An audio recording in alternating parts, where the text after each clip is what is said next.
प्रधानमंत्री डॉक्टर मनमोहन सिंह की अध्यक्षता में राजधानी दिल्ली में राष्ट्रीय एकता परिषद की 16वीं बैठक शुरू। प्रधानमंत्री ने सांप्रदायिकता को मानवता के लिए कलंक बताते हुए कहा कि सांप्रदायिक ताकतें लोकतांत्रिक प्रक्रिया के लिए खतरनाक है और राज्य सरकारों को बिना किसी भेदभाव के सख्त कार्रवाई करनी चाहिए।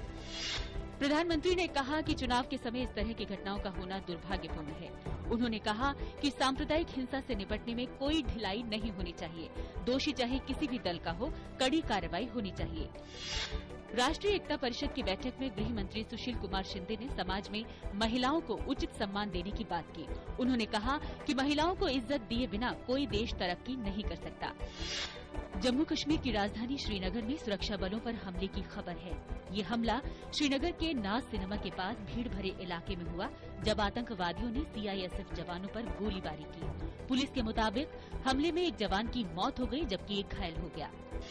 दिल्ली गैंगरेप मामले में गुनहगारों की फांसी को दिल्ली उच्च न्यायालय ने मंजूरी के लिए याचिका दायर की गई है। अभियोजन पक्ष ने ये याचिका दायर की है। इस याचिका पर सुनवाई करते हुए अदालत ने मुकेश, अक्षय, पवन और विनय को अदालत में पेश करने का आदेश दिया है। केन्या की राजधानी नैरोबी के एक मॉल में फंसे ज्यादातर बंधकों को रिहा करा लिया गया है। केन्या की सेना का कहना है कि अलकायदा से जुड़े आतंकवादियों से निपट लिया गया है। उधर इस हमले में मारे जाने वाले लोगों की संख्या बढ़कर 68 हो गई है। वरिष्ठ समाजवादी नेता मोहन सिंह को लोग दे रहे हैं श्रद्धांजलि। आज जनता दर्शन के लिए उनके शव को लखनऊ स्थित पार्टी कार्यालय पर रखा गया। लोहिया के जमाने के नेता मोहन सिंह का कल शाम अखिल भारतीय आयुर्विज्ञान संस्थान में हो गया था निधन। शेयर बाजार में देखी गई गिरावट। सेंसेक्स आज 207 अंक की गिरावट के साथ 20,057 अंक पर खुला। वहीं नेशनल स्टॉक एक्सचेंज का निफ्टी 55 अंक कमजोर होकर 5,957 अंक पर पहुंचा। अंतर बैंक विदेशी मुद्रा विनिमय बाजार में आज डॉलर के मुकाबले रुपया 20 पैसे कमजोर होकर 62 रुपये 43 पैसे पर खुला। पिछले कारोबारी सत्र के दौरान रुपया 46 पैसे गिरकर 62 रुपये 23 पैसे प्रति डॉलर पर बंद हुआ था।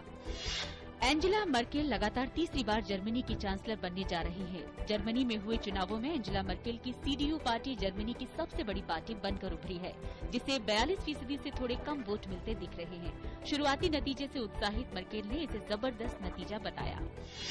पूर्वी एशिया के कई देशों में इस वक्त उसागी तूफान कहर बरपा रहा है।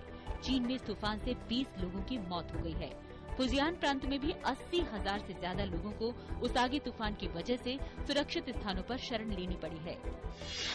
सीरिया की राजधानी दमिश्क में स्थित रूसी दूतावास परिसर पर हुए हमले में 3 लोग घायल हो गए हैं। दूतावास पर कल मोर्टार रॉकेटों से हमले को अंजाम दिया गया। स्थानीय मीडिया ने बताया कि दूतावास पर मोर्टार रॉकेटों से हमला किया गया।